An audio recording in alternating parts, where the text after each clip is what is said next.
What's good, everyone? How you all going? I'm back for the round 17 review. So this week, as you can see, we went okay again. 2,334, 30,238 for the round, and we moved back again to 556th overall. So again, not a good week. We used the one trade last week, which was going Nick Martin to Elliot Yeo. Honestly, I'm not sure what came over me because I shouldn't have made that trade at all. But anyway, we did do that. He scored 92, which was actually less than Nick Martin, who scored 99. I think it'll work out long term for the rest of the year. I think he'll score more. I think he'll outscore him. But I just don't really think I needed to make that trade. I think I could have just kept the trade, to be completely honest with you. So it is what it is. Anyway, getting into the team, Sheasel 141 was good. Dacos 92 got tagged, whatever. Lucky I didn't put the VC on him, but to be honest, I put it on Bont, didn't take that, put it on GAWN. Yeah, it didn't really matter. Even if I put the VC on Dacos, who would I have captained? I don't think I would have captained Bont. Maybe I would have, but I don't know. Anyway, Luke Ryan 99 against Richmond. Yeah, that's fine, whatever. Like, I know he's not going to put up the 130s he was doing earlier in the year. I've accepted it. Dan Houston 76. This is killing me. And it's just like he's actually like playing well if you watch the games. Like, it's not like he's playing bad. I think it's just that he's not getting enough of the ball. Yeah, 17 touches again, 14 last week. He's just not getting enough of the ball. But like, when he actually does get it, he's using it well. You know, like, he's definitely impacting the game. He's just not getting it enough. And I'm really not sure why that is. You know, like, I still don't think Ryan Burton played on the weekend or anything. So, yeah, very alarming, to be honest. But I think he's just maybe just a little bit out of form for how much he's getting the ball the last few weeks. Elliot Yeo, again, hopefully they turn it around. They did have a pretty difficult game against Melbourne, but, you know, this one's at Optus for Brisbane, and Brisbane did not play well earlier in the year when they played Fremantle at Optus. They let Caleb Sarong get 170. That was in round 1. So maybe Elliot Yeo can do that again. Well, yeah, can do that this week. Who knows? Hayden Young, 125. Okay, so this is a good game from him. I didn't really watch much of this game, this Richmond-Fremantle game. What do you have? So he had 24 touches and he kicked 2 goals. So, yeah, okay, that makes sense. Yeah, he scored 130 on them earlier in the season. Also kicked 2 goals in that game. So, look, he kind of doesn't need to kick goals to get good scores, but, I mean, he hasn't been too bad. A bit of a kind of yo-yo. But, I mean, in the last 7 weeks, he's had 5 scores 100 or above and only the 2 below. So, it's not the worst. It's not the worst. You know, Bontempelli, again, this guy just gets it done pretty much every single week. 106, look, it's not the best, not what he had been doing, but hey, it's not the worst either. In a game where Western Bulldogs did get obliterated. Davies Uniacke, 114. Honestly, feel like he got a bit underscored here. I reckon this could have been bigger. Yeah, he had 30, kicked a goal. He did miss that one late in the 4th quarter, but yeah, this probably would have been like a 130 if he kicked it, but hey, it is what it is. Goulden, 85, so yeah, just faded out the game, which is a bit disappointing, but hey, it is what it is. Against North Melbourne, where is this game at? It is at the SCG, so this could be a good game for him. Butters, 159, yeah, Butters and Rosie, oh my goodness.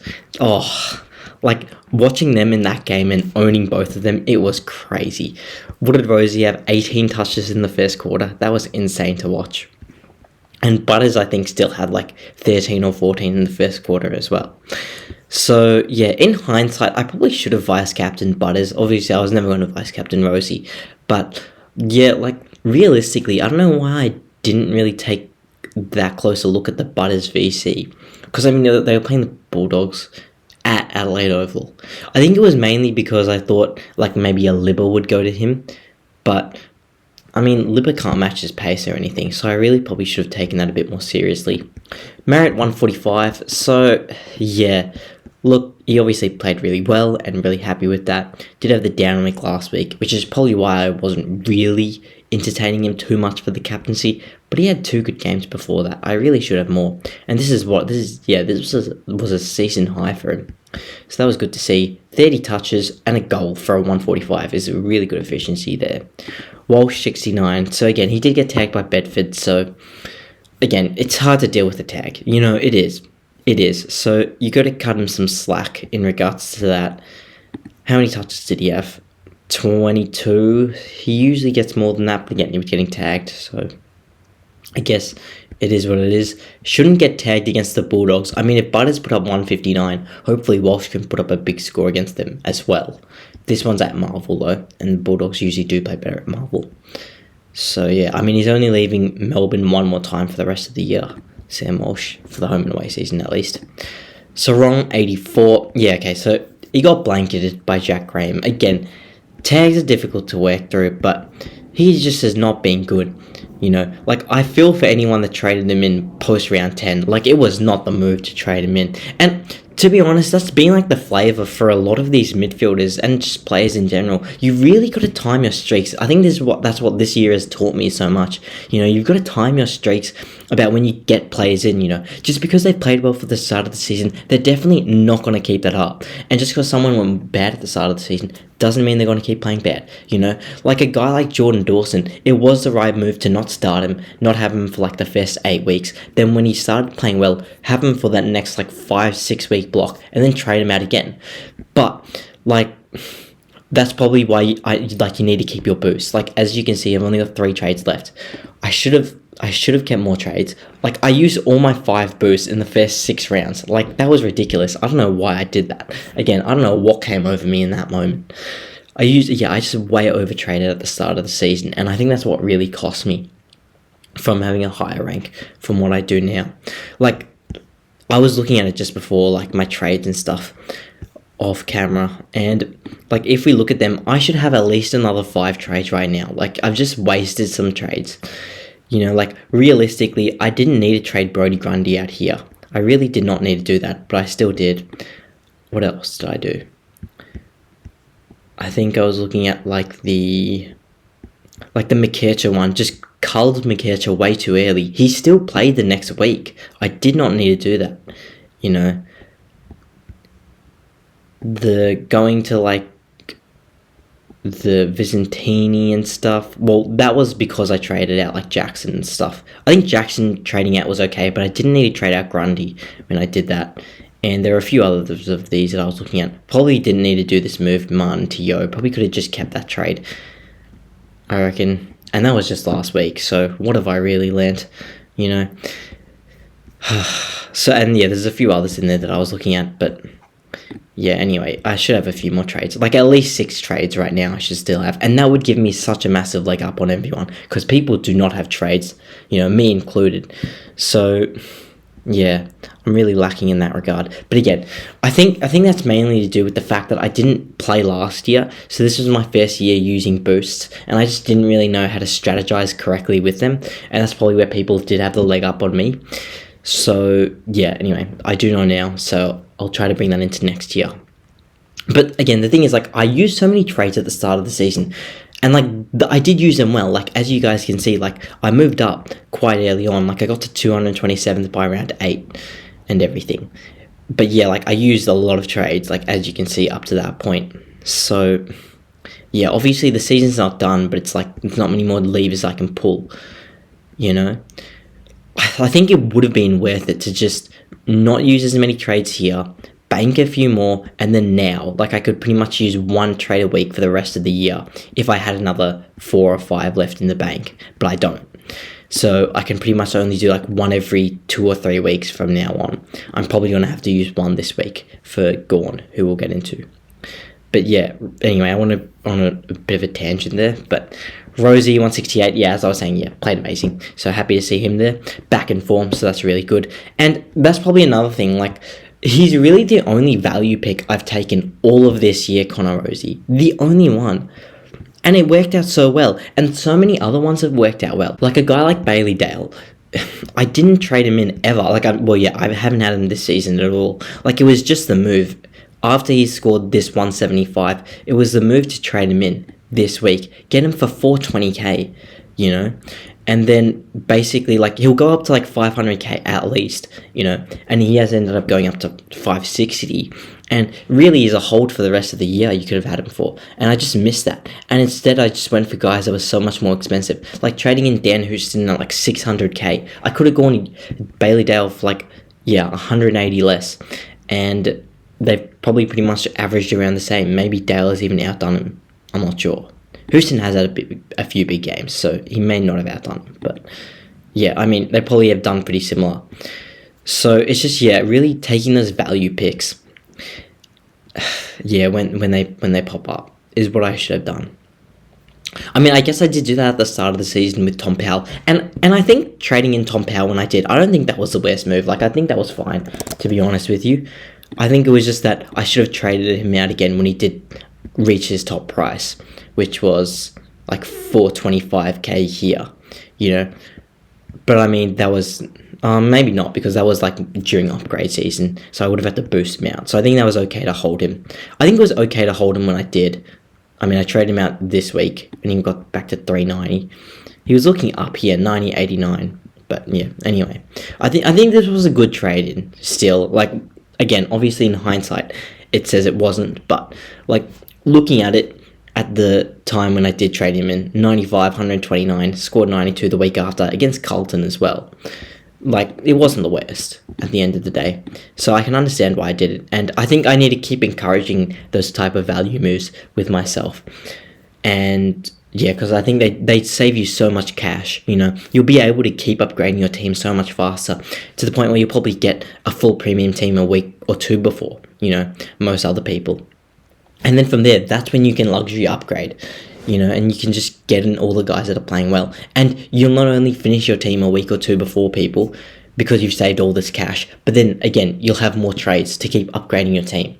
So it's just like a cyclical effect of like helping you out, later in the season. So that's what I should have done. But anyway, that's just a learning point for next year. That's what I'll really try to take away. Look at the value picks more. Don't pay up for people. Like, unless someone is absolutely killing me, like averaging more than like 130 or something, okay, go them. But otherwise, just go value, like significant value. Like guys that are like 400k, 450k, that have fallen, that have like proven it in the past. Like a Rosie did this year, or like a Bailey Dale did in previous years. He's proven in the past that he can score well. He's, at a value price right now, so pick him up. Not saying guys like Nat 5, who's obviously way past it. Like it's not Nat 5. It's not Nat 5 of like 5 years ago or whatever. Like, this is obviously a different Nat 5. This is a different situation. But like Bailey Dale's still in his prime. Rosie's still in his prime. All the other guys, whatever. So, yeah. And trading out Tom Green at his buy was probably the right move as well. Like, you didn't want to do it because he'd been playing so well, 132, 152, 137, like he was looking absolutely insane, but if I traded him out here and got other guys in, I would have avoided his 2 buys, and that probably was the right move. Again, like, I mean, it's easy to say this because, like, who knows or who knew that he would have had such a seismic drop off, but he had the earliest buy here in round 12 and then a buy in round 3. So, yeah. Even if he averaged like 120, he's got 2 buys. So that's 2 games where he's not scoring for you. And you've got to like play a rookie who's maybe scoring a 50 or a 60. So it probably would have been worth it still to trade him out. And I mean, obviously in hindsight, it's very much worth it to trade him out, given he has not really recaptured that form from the start of the season at all. Hasn't been able to put together any consistency, really, for the most part. So, yeah. And then, I mean, I traded him out now, Tom Green, but that was only 3 weeks ago or 4 weeks ago now. So, and I mean, he's playing better now. So maybe that wasn't even the right move. But yeah, that is what it is. Okay, and then Dowling. Look, Dowling actually played pretty well in my eyes. I think he definitely like showed some stuff. I'm not sure why Mitch Hinge got subbed out, but I was a little bit worried up until that point that Dowling will get subbed out. I'm assuming it must have been some type of an injury for Mitch Hinge. He's way too good a player to get, tactically subbed. So, yeah, anyway. Grundy, 94. Hopefully he goes well this week against North, but he's got Tristan Cherry, so that's probably a tough matchup.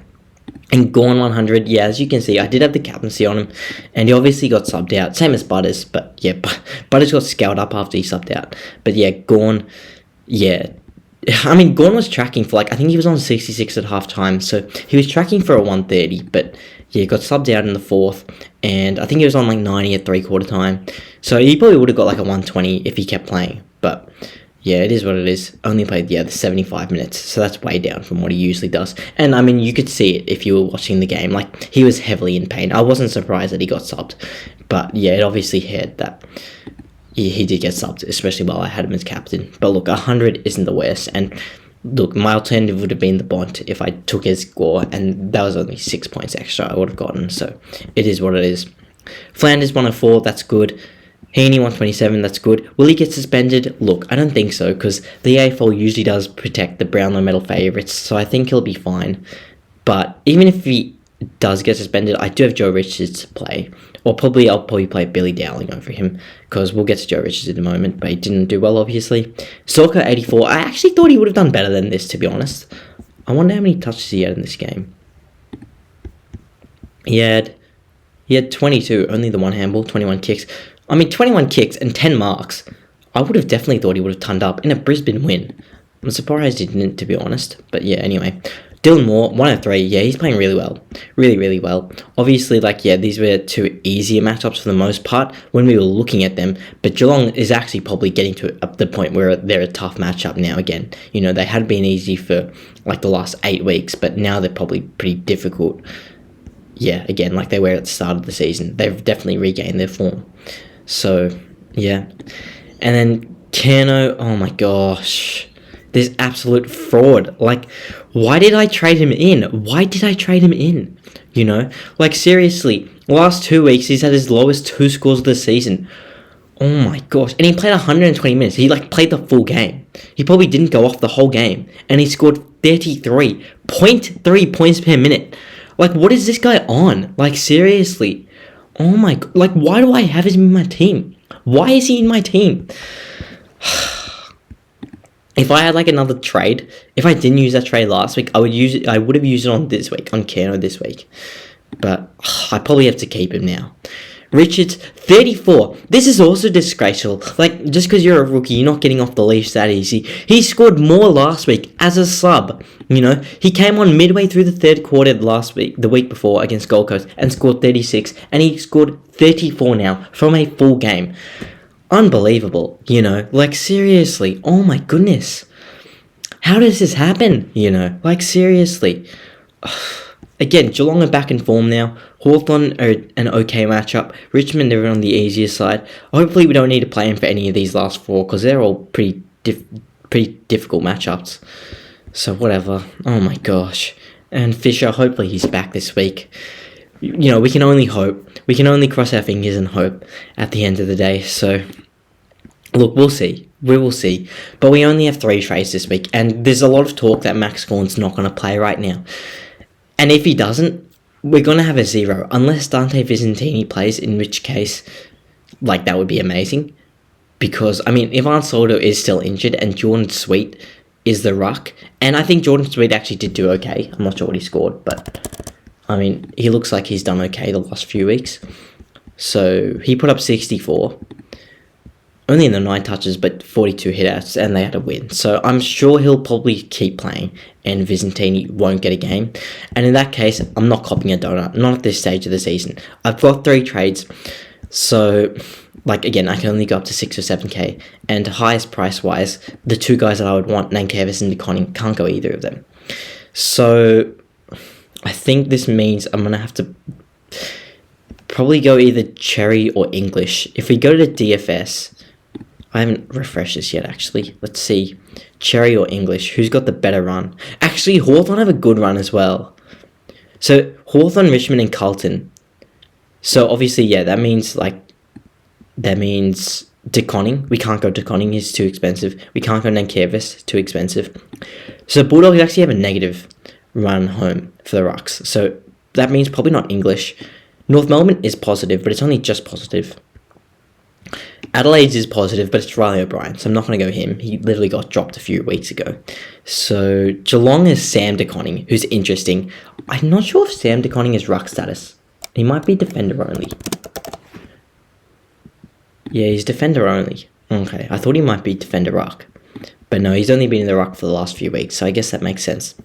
To be honest, then, it might be Lloyd Meek, who's actually been playing well. He has a lot of positive matchups to come as well. Oh, not that Meek, just Meek. Meek Mondays. It's Monday today. So, it would probably be good as well, because he's got us some cash, which we need. 145 and 114 since he's come back. If GAWN's out this week, we might just go Lloyd Meek, which is actually insane, since we've also had him earlier in the year. But, it is what it is. We'll go him. Again, this is if GAWN is out. If GAWN's still playing, we're going to keep GAWN. We've pretty much got to. We don't have the trades. But, yeah. Anyway, if he's not playing, we'll probably go Lloyd Meek. I would go a DeConninger and Nankervis, but they're too expensive. I'm probably, as you saw, probably wouldn't go English. What's Marshall's run like? It's also negative. How much are the Rucks priced at? Let me check them all. Cherry's 603. Marshall's 539. Who else was there? Who was the other guy I was saying? English is 566. Okay, so we might just do this, and then we've got 78k in the bank, so that will probably help later in the season if we get an injury. Look, again, like I said, I don't think Heaney will get suspended because they protect the Brownlow medal favourites. Even if he does, we'll be able to swap Dowling in, so that should be okay. Okay, so we're going to hope that Fisher's playing this week, so this is how we line up. Okay, and again, Kerno, look, he's been absolutely disgraceful. Like, there's no excuse whatsoever, But we can't really trade him. We don't have the cash. So what we're going to do is, how have teams... Okay, so Western Bulldogs are actually a positive matchup. GWS are as well. I could not believe that Kerno went 33 against them. No Sam Taylor, and he still went 33. He kicked 1 goal. Biggest fraud of all time. Seriously, his lowest goal tally of the whole season. Oh my gosh. If he wins a 3rd Coleman medal, he's probably the worst key forward to ever win 3 Coleman medals. How many key forwards have even won 3 Coleman medals? I'm not even sure. Well, how many people have won Coleman medals? I'm not sure. And 3 of them, I'm not sure. Biggest fraud of all time. Seriously. But again, look, he's a key forward, so we knew he was going to be inconsistent. So you got to take the lows with the highs, I can't believe, oh my gosh, looking back in hindsight, it was either Caldwell or Kerno 3 weeks ago, and I went Kerno. Oh my goodness. But again, Kerno's got that upside where it's he could, and he's got a good run with the Marvel games coming up. He could bag 6, 7, 8 in a game, and he scores 150 plus, Caldwell probably doesn't have that ceiling. Maybe he does. He's been playing really well the last few weeks. But Kerno's probably more likely to score 150 plus if he kicks a lot of goals. So, yeah. Look, we'll see. Hopefully he kicks 10 on North Melbourne. I need him to. Seriously. But yeah, if he wants to win another Coleman, he's going to have to keep kicking goals because people are coming for him. They're hot on his tail right now. So, yeah, look, we'll see. We'll see. We pretty much got to keep him. If we did trade him, if we did, we'd be down to 1 trade. But even if we did, players I can afford, who would we go to? I guess Luke Jackson. But there's no point even going Luke Jackson because I can't even put him into this position anyway because Vicentini's ruck only. So that's why there's no real point of going a forward ruck for me. Yeah, at least we don't have a Rankin or something who looks like he's going to get suspended for, I reckon, at least 2 weeks. Probably 3 or 4. Maybe 2. But yeah, anyway. And McGovern, that's bad if you had him. Yeah, rib injury doesn't sound good at all. Hopefully he's definitely his best from that. But from a SuperCoach perspective, it obviously helps me out. Anything else? There were a few other things that happened on the weekend. But yeah, look, I don't think it's the worst team at the end of the day when you look at it on paper. It's not the worst team. It's just that some guys have been inconsistent, a few injuries. I'm not even sure if Fisher's going to get his role back, with McKercher playing so well. But I think Fisher will still go at least a 90 average from here on in. So it should be okay. And yeah, we'll probably hold him. And we'll just have 2 trades for injuries. At this point, we can't really afford much other than that to do a luxury trade or anything. If we were at 6 trades, we could. But that's just not the way it goes. Because, again, you look at it, if we just go through my history, this is just talking about now for next year, planning for next year.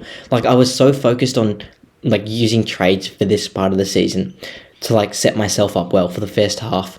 I used so many trades. By round 10, I'd used 3, 6, 7, 10, 13, 16, 18, 20, 22 trades in the first Yeah, 22 trades in the first 10 rounds. So for the last 14 rounds, I have 18 trades. That was very smart, wasn't it? So, I mean, 24, 26, 29, 32, 35. So I'd used 35 trades after the first 15 rounds, meaning for the last 9 rounds, I had 5 trades. So, yeah, that was a very bad planning on my behalf. I should have just been okay with copying it, not having as good a team at the start of the season and coming home strong. That's what I did in 2020 when I ended up coming 56th, and I think that's the way that you've got to play. And that's what I've got to know for next year. Just withhold trades. There's going to be a lot of temptation, to use them early in the season, but you've just got to withhold them. Pretty much to the point where in the run home, if we look at it, in the run home from after buys for these last 9 rounds, again, I should have probably had 10 trades. And that meant I had to have saved another 5 earlier in the year, which I think is definitely possible. And I really should have done that. And if I had 10 trades post buys, and that means I would have had 7 right now. If I had 7 trades right now, I would be I'd probably almost certainly come top 100 if I still had 7 trades to go, because I would have just been able to get all the informed guys and churn out all the guys that are playing bad. If I had 7 trades right now, Houston would be gone. I'm not copying that anymore. Kerner would be gone. He's going straight to Caldwell. I would have traded Fisher out last week. I probably would have traded Brody Grundy to Tom Zakoning or something. I probably would go Sarong out and put in someone else. I probably would put Jack Sinclair in for Dan Houston. For Caleb Sarong, I would probably put in Lockie Neal. For Sam Walsh, I'd probably go Josh Dunkley. I just could have flipped so many more levers if I just had the trades, but I've just planned it so poorly. And that's okay. Again, we take lessons from it, and yeah, we use those for the future. So, yeah, crazy. But hey, it is what it is. So yeah, anyway, captaincy-wise this week, okay, Sheasel against Sydney, tough matchup, probably not. Dacos against Geelong, probably won't cop any attention, but again, Geelong are a bit of a tougher matchup now, so probably will avoid. Ryan against Hawthorn, probably not, because Hawthorn do like to clamp people, and Ryan's probably one of them that they would. Houston against Gold Coast, it's at Gold Coast home ground, and Gold Coast are a different team there for whatever reason, so probably not. Yo against Brisbane, I think is a good matchup, playing against his old team. Does he like that matchup? Let me see. 97, 71, 83. Probably not. Okay, Young against Hawthorn as well. Probably not. I'm not sure who's going to win this game. Hawthorn v Fremantle. I'd probably say Hawthorn, but again, I'm probably biased as a Hawthorn supporter. But anyway, Bulldogs v Carlton. What's Bond's recent form against them? 112, 105, 155, but that's when Carlton were a lot worse in 2021. Yeah, will they get a tag? Probably not Chincotta. Who did Chincotta go to? I think Chincotta went to Whitfield, I believe. I could be wrong on that. But yeah, so I don't... he didn't go to Tom Green, so that means he's probably not going to go to Bond. Davies Uniacke again against Sydney, probably not. Goulden against North, so in the same game, is a very interesting one. I would be tempted to use a VC there, potentially.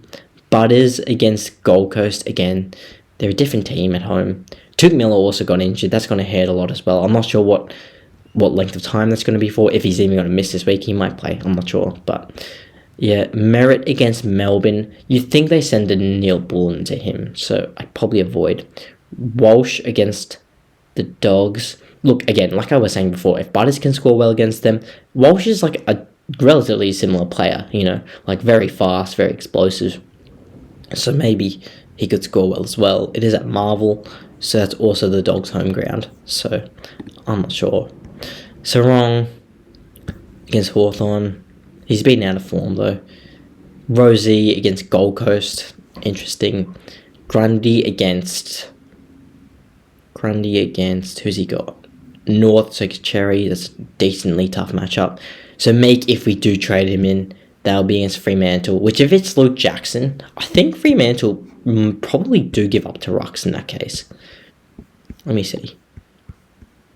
Fremantle, they're positive, but they don't give up a heap. Yeah.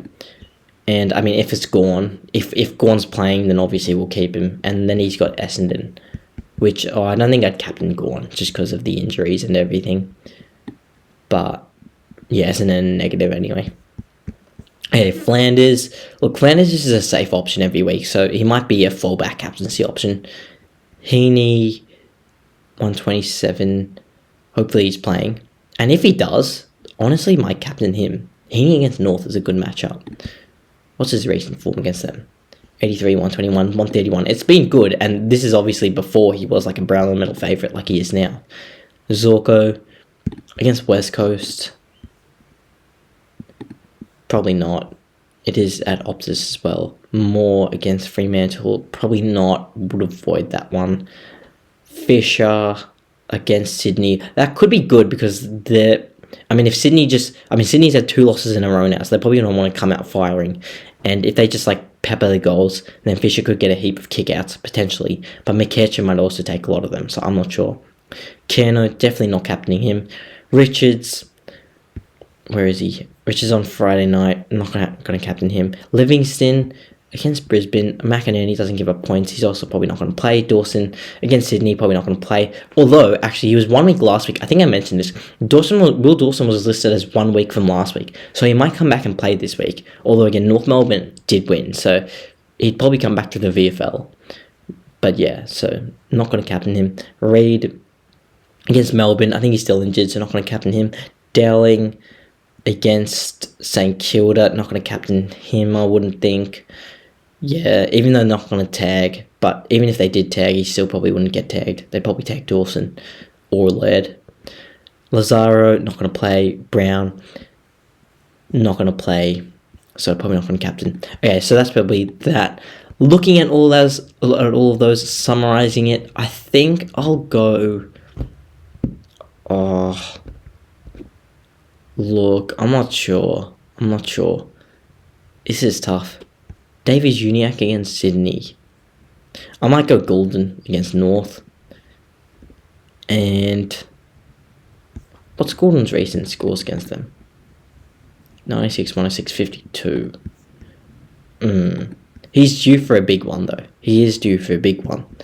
He's had 2 down games. Kind of got tagged in this Freo game. So, yeah.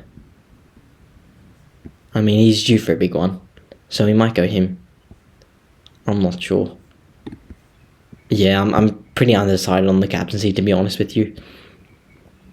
We might go Golden into Flanders, just for a safe option. Flanders plays well at Heritage Stadium. People's First Heritage Stadium, is that what it's called? People's First Stadium. Maybe that's what it is. Anyway, he plays well there. So, yeah. For the most part. And he's just a safe option. So he might do this for now. But I'm not sure if that's what we'll go with. Or we might go Heaney vice captain. Who would North Melbourne tag? If they even would tag. They've got Liam Shields. They do. I'm not sure who he would go to. I don't think he can keep up with Golden. Golden just runs all day.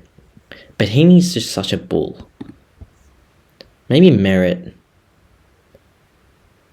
Yeah, maybe we go Golden into Merritt. Merritt will probably get tagged.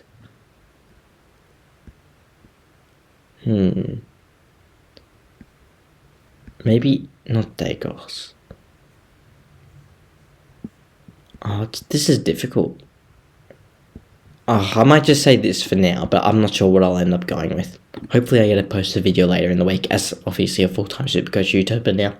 So yeah, it is my job. So anyway, that's pretty much all I've got for this video. That's what I'm thinking right now. Again, if I just did emergencies, this is how we'd line up this week. If Heaney's not playing, I'm going to sub Dowling on for him rather than Richards. Although, of course, if I get a midfielder being a laid out, that's going to hurt. But I'm not sure. Maybe Kynan Brown will come back in. Who knows? Maybe Charlie Lazaro will come back in. Probably not. But anyway, I think everyone else should play. Again, besides GAWN, if he's playing, obviously, like I said, I'll keep him. But if he's not playing, I'm going to trade.